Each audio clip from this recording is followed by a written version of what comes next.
Hello दोस्तों, आज के इस वीडियो में हम कक्षा 8वीं का हिंदी विषय का पूरा पेपर हल करने वाले हैं, जो कि आपकी बोर्ड एग्ज़ाम में बहुत ही काम आ सकता है। 8th क्लास की बोर्ड एग्ज़ाम के लिए अगर आप 90% का स्कोर बनाना चाहते हैं तो इस वीडियो को आखिर तक देख लीजिएगा। यहाँ पर मैं आपको पूरा हिंदी का पेपर बताने वाला हूँ और क्या क्वेश्चन आ सकते हैं, किस प्रकार का पेपर आएगा, कितने ऑब्जेक्टिव पूछे जाएंगे, कितने खाली स्थान हो सकते हैं, कितने एक नंबर के क्वेश्चन रहेंगे, कितने 2 नंबर के, 3 नंबर के बड़े क्वेश्चन कैसे आएंगे और पेपर का लेवल किस प्रकार का हो सकता है। ये सारी जानकारी मैं आपको यह इस वीडियो के माध्यम से बताने वाला हूं। तो अगर आप लोगों में से भी या आपके घर परिवार से कोई भी 8वीं कक्षा एमपी बोर्ड की अगर तैयारी कर रहा है तो उसे इस वीडियो को शेयर कर दीजिएगा और उसे इस पेपर के बारे में जानकारी दे दीजिएगा, ताकि वो या बाकी जो दिन बचे हैं एग्ज़ाम्स के, उतने दिनों के बीच वो अपने पेपर की अच्छे से तैयारी कर सकता है। इस पेपर से आपको ये हेल्प मिल जाएगी कि आपको अंदाज़ा हो जाएगा कि आपका जो पेपर आएगा बोर्ड एग्ज़ाम का 8th क्लास के लिए हिंदी विषय का, वो किस प्रकार का हो सकता है। और दोस्तों, साथ ही अगर आपको इसकी पीडीएफ चाहिए तो मैं आपको इसकी पीडीएफ भी अवेलेबल करवा दूंगा। आप मुझे कमेंट बॉक्स में बता दीजिएगा ताकि आपको मैं पीडीएफ सेंड कर सकूं और आप इसका पीडीएफ का जो है वो प्रिंट निकलवा कर उसको जो है वो घर पर पेपर को हल कर सकते हैं और आप जो है वो ज़्यादा से ज़्यादा प्रैक्टिस कर सकते हैं, जिससे आपको पेपर हल करने में आसानी हो जाएगी और आपका टाइमिंग भी अच्छे से सेट हो जाएगा। मेरे पास जो हर विषय का पेपर है, हिंदी का, इंग्लिश का, गणित का, विज्ञान, सामाजिक विज्ञान, संस्कृत, सारे विषय का। और इससे पहले मैंने एक वीडियो बना दिया है जिसका मैंने पूरा इंग्लिश का पेपर आपको हल करके दिखाया है, जिसमें मैंने आपको आंसर भी बताए हैं साथ साथ में। तो आप वो वीडियो जाकर देख लीजिएगा। उस वीडियो का लिंक भी मैं आपको इस वीडियो के डिस्क्रिप्शन में दे दूँगा। आप जाकर वीडियो डिस्क्रिप्शन में वो जो है वो इंग्लिश वाला पेपर पूरा देख सकते हैं। तो अगर आप लोग इस सीरीज़ से जुड़ना चाहते हैं, अगर आप लोगों के घर परिवार से कोई भी तैयारी कर रहा है तो आप वीडियो को अंत तक देख लीजिएगा और अपने दोस्तों को शेयर कर दीजिएगा। तो चलिए, ज़्यादा समय ना गवाते हुए हम शुरू कर लेते हैं। तो ये रहा यहाँ पर आपका विषय हिंदी का पेपर और इसमें आप देख लीजिएगा अनुक्रमांक डालने का पूरा तरीका यहाँ पर बता रखा है कि आप किस प्रकार से अनुक्रमांक डाल सकते हैं। एक डिब्बे में एक ही आना चाहिए, अंकों में शब्दों में दोनों यहाँ पर आपको डाल सकते हैं। अवधि आपको यहाँ पर 2.5 घंटे की मिलेगी। विषय हिंदी है और कुल प्रश्न यहाँ पर 24 मिलेंगे। पूर्णांक मिलेंगे आप रहेगा आपका 60 नंबर का। और आप यहाँ पर दोस्तों 60 में से लगभग 55 से 60 के बीच में आप नंबर ला सकते हैं और बिना किसी परेशानी को आप इसको बहुत ही ईजी तरीके से मैं आपको हल करना दिखा दूंगा। और तो बने रहिएगा वीडियो के अंदर और पूरी जानकारी आपको मिलेगी।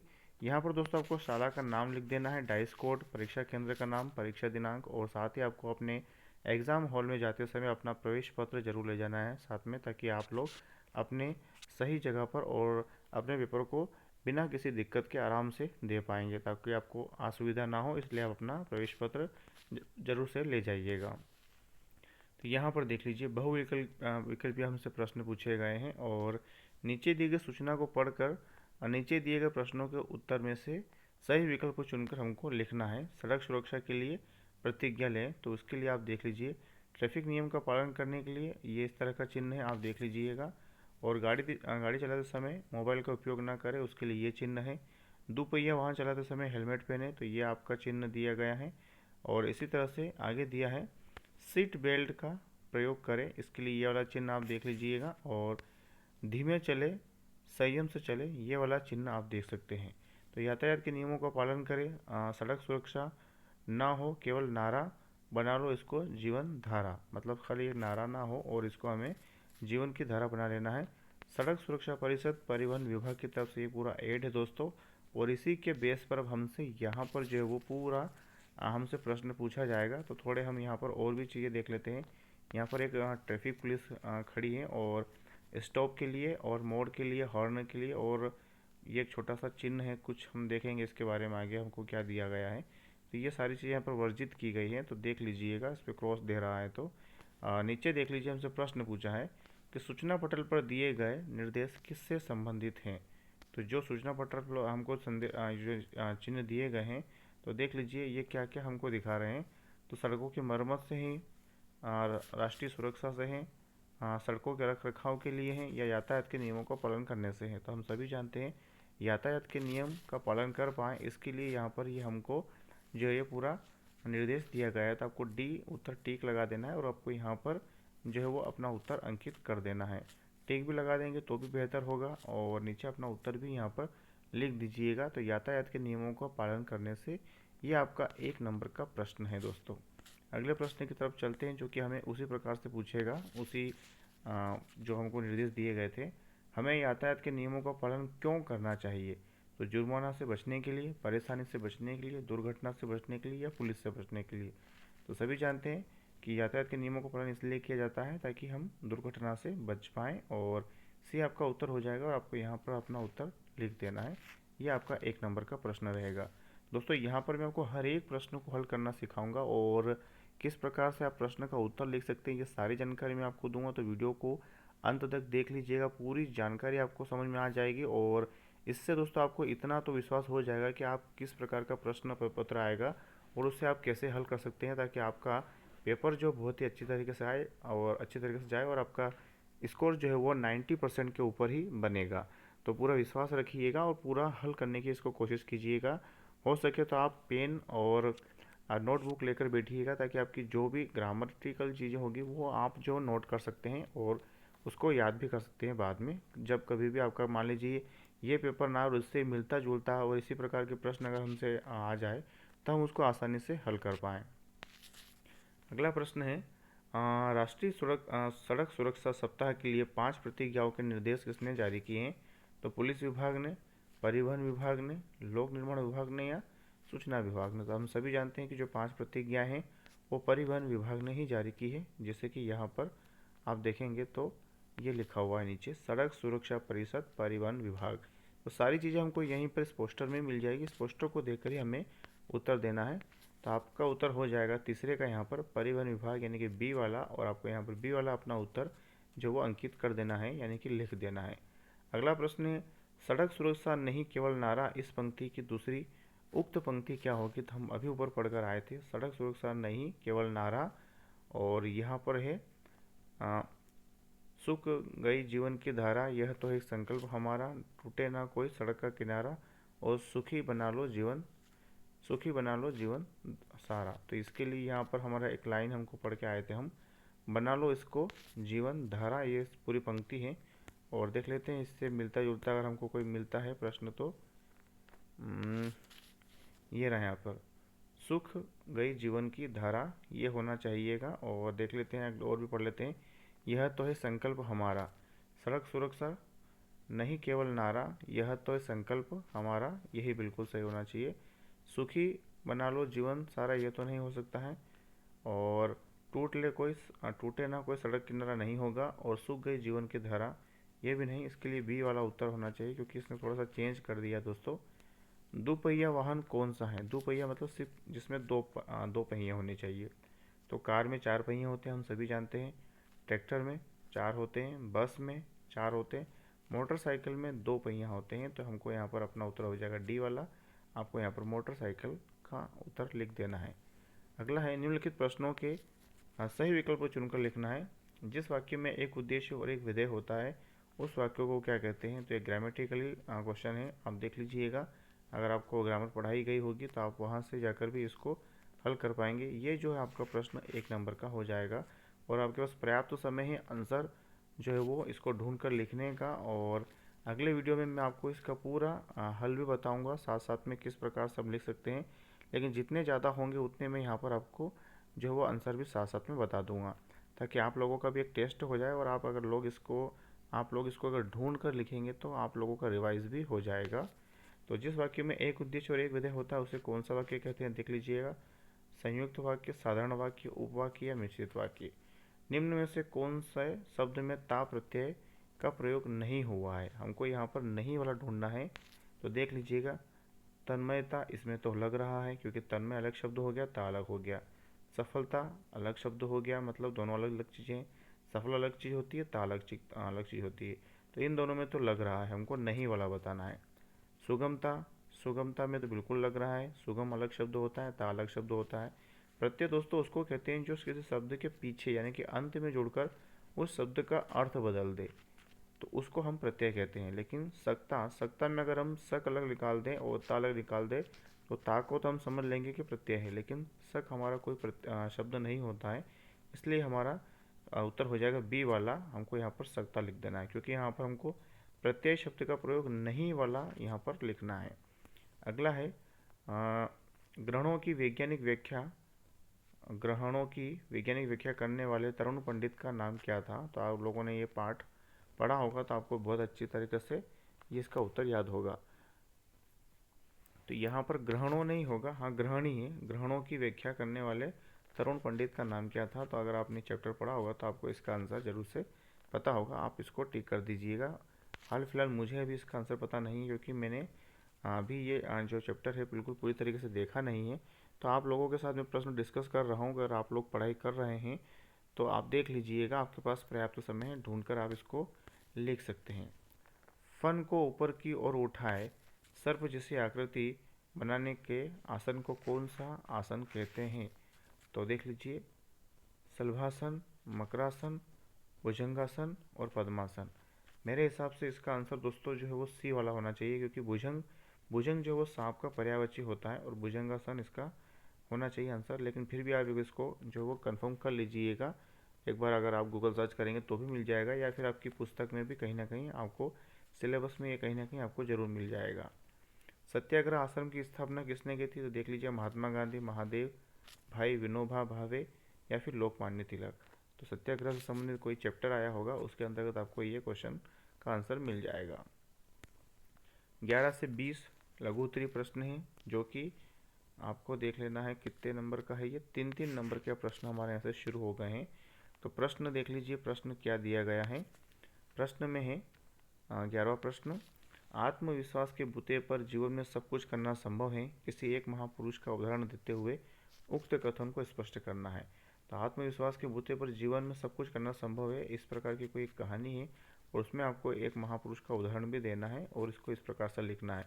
तो पहले तो आपको यहाँ पर इसके बारे में बताना पड़ेगा एक उदाहरण देने के साथ में, और इसको स्पष्ट करना है, और किसी एक व्यक्ति का उदाहरण भी आपको यहाँ पर देना है जो कि महापुरुष हैं। तो आपका हो सकता है किसी न किसी चैप्टर से ये रिलेटेड क्वेश्चन है। अगला है कि सलीम अली की भारतीय पक्षियों पर लिखी पुस्तक का महत्व क्या है। सलीम अली जो है वो पक्षियों के प्रति बड़ा प्रेम रखते थे, प्रकृति प्रेमी थे, पक्षियों के बारे में खोजबीन करते थे। तो उन्होंने जो पुस्तक लिखी थी उसका क्या महत्व है, उसके बारे में आपको यहाँ पर लिखना है। 3 नंबर का ये प्रश्न रहने वाला है। शहीद अमृता देवी के बलिदान से क्या प्रेरणा मिलती है। तो देख लीजिए, उनसे क्या प्रेरणा मिलती है उसके बारे में आपको यहाँ पर लिखना है। 3 नंबर का आपका प्रश्न है, इसको आपको पूरी तरीके से लिखना है। संस्मरण पाठ अपराजिता पढ़कर आपको कैसा लगा। तो अपराजिता एक पाठ होगा आपकी पाठ्य पुस्तक में हिंदी की, उसमें अगर आपने इसको पढ़ा होगा तो उसको पढ़कर आपको कैसा लगा वो अपने शब्दों में यहाँ पर लिखना है। तो ऐसा नहीं है कि आपको जो हूबहू आपको जो क्वेश्चन लिखाया गया है कॉपी में, फेयर कॉपी में, वही यहाँ पर छापना है। आपको जो पढ़कर उसमें क्या लगा, क्या चीज़ें हुई हैं, वो अपने शब्दों में यहाँ पर लिखना है। तो ये 3 नंबर का आपका रहने वाला है। इसमें आप अपने मन से थोड़ा हेर फेर भी यानी कि बदलाव कर सकते हैं। अपने शब्दों में उत्तर लिखेंगे तो ज़्यादा अच्छा रहता है और उसके नंबर भी हमको अच्छे मिलते हैं। दिव्यांग व्यक्तियों के प्रति हमारा व्यवहार कैसा होना चाहिए, अपने शब्दों में लिखना है। दिव्यांग यानी कि जो व्यक्ति अपाहिज वगैरह होते हैं या किसी प्रकार की उनके शरीर में विकृति होती है, तो उनके बारे में उनके प्रति आपका व्यवहार कैसा होना चाहिए, ये आपको अपने शब्दों में लिखना है। तो ये देख लीजिएगा आप लोग। और लता मंगेशकर को कौन कौन से सम्मान और पुरस्कार प्राप्त हुए हैं। तो लता मंगेशकर से संबंधित जो भी चैप्टर रहा होगा उसमें आपको पढ़ाया गया होगा कि उनको सम्मान कौन कौन से मिले और पुरस्कार कौन कौन से मिले, वो आपको यहाँ पर लिख देना है। गांधी जी की आदर्श ग्राम की कल्पना क्या थी। तो देख लीजिए, गांधी जी ने एक कल्पना की होगी जो कि आदर्श ग्राम को लेकर रही होगी, उसके बारे में उनकी क्या कल्पना थी वो कल्पना आपको यहाँ पर लिख देना है। तो आपको जो है 3 नंबर का ये आंसर हो जाएगा। भ्रामरी प्राणायाम के कोई 3 लाभ लिखना है। तो भ्रामरी प्राणायाम जो भी होता है उसके आपको 3 लाभ यहाँ पर लिख देना है। तो 3 लाभ जो भी होंगे वो आप लिख दीजिएगा। 3, 4, 5 जितने भी लिखाए होंगे उनमें से आपको सिर्फ यहाँ पर 3 ही लिखना है। अगला है रस की परिभाषा देते हुए किन्हीं 2 रसों के नाम और उनके स्थायी भाव के नाम लिखना है। तो पहले तो आपको रस की परिभाषा लिखनी है, फिर 2 रसों के नाम और उनके स्थायी भाव आपको लिख देना है। तो इससे आपके 3 नंबर का प्रश्न आपको हल हो जाएगा। रस की परिभाषा का 1 नंबर मिल जाएगा। अगर आपको आती तो सिर्फ वो लिख दीजिएगा, और वैसे आपके पास काफ़ी समय है तो आप पूरी परिभाषा याद कर लीजिए। कोई भी 2 रसों के नाम याद रख लीजिए, उनके स्थायी भाव याद कर लीजिए। बाकी आप 2 से ज़्यादा याद रख लेंगे तो और भी ज़्यादा बेहतर होगा। हो सकता है कि प्रश्न को चेंज कर दिया जाए और डायरेक्ट आपको रसों के नाम दे दे और उनकी स्थायी भाव लिखने को दे दे, ये भी आपसे वो करवा सकता है। अल्टरनेटिव क्वेश्चन दोस्तों बहुत सारे बनते हैं, तो मैं जितना ज़्यादा होगा उतना आपको बताने की कोशिश करूँगा। निम्नलिखित शब्दों में एक प्रत्यय का प्रयोग करते हुए एक नए शब्द को बनाना है। मतलब हमको इन शब्दों में प्रत्यय लगाना है, और वो भी कौन सा लगाना है, एक प्रत्यय। और प्रत्यय के बारे में मैं आपको जानकारी देकर ऊपर आया हूँ, एक प्रश्न आया हुआ था, उसमें मैंने आपको बताया था कि प्रत्यय क्या होता है। तो प्रत्यय दोस्तों किसी भी शब्द के अंत में आकर उस शब्द का अर्थ बदल देता है, उसका भाव चेंज कर देता है, या कह सकते हैं कि उसकी विशेषता बना देता है, बदल देता है, वो हमको उसको हम प्रत्यय कहते हैं। तो यहाँ पर हमको दिया है पुराण, तो पुराण में अगर हम एक जोड़ते हैं तो पुराणिक, है ना, तो पुराणिक हो सकता है। दूसरा समाज लिखा है तो सामाजिक हो सकता है। इतिहास लिखा है तो ऐतिहासिक हो सकता है। तो ये हमारे जो वो शब्द बना दिए हैं, और नया एक एक शब्द बनाने की बात कही थी, तो हमने एक एक शब्द बना दिए, और इन्होंने यहाँ पर शब्द दिया था, उसी में हमने एक शब्द नया प्रत्यय जोड़कर जो वो हमने उसका शब्द बना दिया है।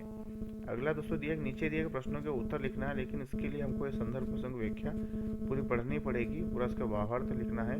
दिया है, देख लीजिए, दिया है शांति का संदेश ही हमने सदा जग को, अहिंसा का दिया उपदेश भी हमने सदा जग को, न उसका अर्थ हम पुरुषत्व का बलिदान कर देंगे, न इसका अर्थ हम नारीत्व का अपमान सह लेंगे। तो ये आपकी पाठ्य पुस्तक की कुछ पंक्तियां हैं, और इन पंक्तियों का आपको संदर्भ सहित भावार्थ लिखना है। पहले आपको संदर्भ लिख देना है, और उसके बाद में आपको इसका भावार्थ भी लिखना है। तो इसके लिए आपको इन्होंने काफ़ी जगह दी है, अब देख लीजिएगा और बहुत अच्छी तरीके से लिखने की कोशिश कीजिएगा। और आप जो है वो ये जो क्वेश्चन है, अगर इनको ही याद कर लेंगे तो आपका बहुत ज़्यादा फायदा हो जाएगा। अगर आपके पास आपने तैयारी नहीं की है और आपके पास अभी कम समय बचा है काफ़ी, तो कम समय में आप अच्छी तैयारी कर सकते हैं। मात्र विषयों को जानना ही सच्चा ज्ञान नहीं है, पढ़े हुए को चरित्र में ढालना ही सच्चा ज्ञान है। इस कथन की जो आपको संदर्भ व्याख्या करनी है, तो ये कथन है, और आपको इसकी जो वो स्वसंदर्भ व्याख्या कर देनी है। तो देख लीजिए 5 नंबर का ये आपका जो प्रश्न रहने वाला है। अगला प्रश्न है दोस्तों, देख लीजिए, अपने मित्र को जन्मदिन के उपलक्ष्य पर एक बधाई पत्र देना है। तो 5 नंबर का है, और बधाई पत्र आपको बताया होगा कि बधाई पत्र में हम क्या क्या लिखना होता है और क्या क्या चीज़ें हमको मेंशन करना होती हैं, वो आप देख लीजिएगा, या फिर आप गूगल सर्च भी करेंगे तो भी आपको आसानी से सारी चीज़ें मिल जाएगी। अगर आप लोगों को नहीं मिलता है तो आप कमेंट बॉक्स में बता दीजिएगा, मैं आपको ढूंढ कर इसका बिल्कुल सही तरीके से आपको इसका लिखकर भी वीडियो बनाकर जो है वो अपलोड कर दूंगा, तो आप वहाँ से ये सारी चीज़ें भी लिख पाएंगे। आप जितनी भी समस्याएं हैं वो हमें कमेंट बॉक्स में ज़रूर बता दीजिएगा। नव संवत्सर विषय पर संक्षिप्त लेख लिखना है। तो अगर आपकी पाठ्य पुस्तक में नव संवत्सर विषय का कोई भी चैप्टर रहा होगा तो उस पर आपको एक छोटा सा लेख लिख देना, यानी कि आप कह सकते हैं कि उसको हम सारांश के रूप में भी लिख सकते हैं। तो दोस्तों ये यहाँ पर आपके पूरे 24 प्रश्न मैंने पूरे कर दिए हैं, और हर एक क्वेश्चन के बारे में आपको जानकारी दे दी है कि आपको इसमें क्या लिखना है और आप चीज़ें क्या क्या इसके अंतर्गत लिख सकते हैं। तो देख लीजिएगा, अगर आप लोगों को कोई भी परेशानी हो, किसी प्रश्न का उत्तर अगर आपको नहीं मिल पा रहा है तो कमेंट में बता दीजिएगा, उसका उत्तर मैं आपको वीडियो के माध्यम से भी बता दूंगा, ताकि आपकी हेल्प हो जाए। और दोस्तों आप लोगों को भी एक हेल्प करना है मेरी, और हेल्प ये करना है दोस्तों कि आपको इस वीडियो को ज़्यादा से ज़्यादा अपने दोस्तों के साथ में शेयर कर देना है, ताकि उन तक भी इन्फॉर्मेशन पहुँच जाए और वो लोग भी इस वीडियो को आसानी से देख पाएँ और उनको भी जानकारी मिल जाए, ताकि उन लोगों की भी हेल्प हो जाए। और ज़्यादा से ज़्यादा अगर ये वीडियो आप भेजेंगे तो काफ़ी बच्चे ऐसे हैं जो बेचारे कम समय में तैयारी करने की कोशिश कर रहे हैं, उनके पास साधन नहीं है, तो वो इस कम समय में छोटे छोटे प्रश्नों को याद करके अपने परीक्षा में लिख देंगे, ताकि उनको भी अच्छा स्कोर मिल पाए। तो मिलते दोस्तों अगले वीडियो में एक नए पेपर के साथ। नया पेपर हम हल करेंगे, और अगले पेपर में हम किसी दूसरे विषय को लेकर आएंगे। तो अगर आप लोग वो वीडियो भी देखना चाहते हैं तो चैनल से जुड़ जाइएगा, चैनल को सब्सक्राइब करके नोटिफिकेशन बेल को ऑन कर लीजिएगा, ताकि आपको आने वाली वीडियो की नोटिफिकेशन समय समय पर मिलती रहे। और वीडियो पसंद आया तो वीडियो को लाइक कर दीजिएगा, अपने दोस्तों के साथ में शेयर कर दीजिएगा। तो मिलते हैं दोस्तों अगली वीडियो में एक नए टॉपिक के साथ।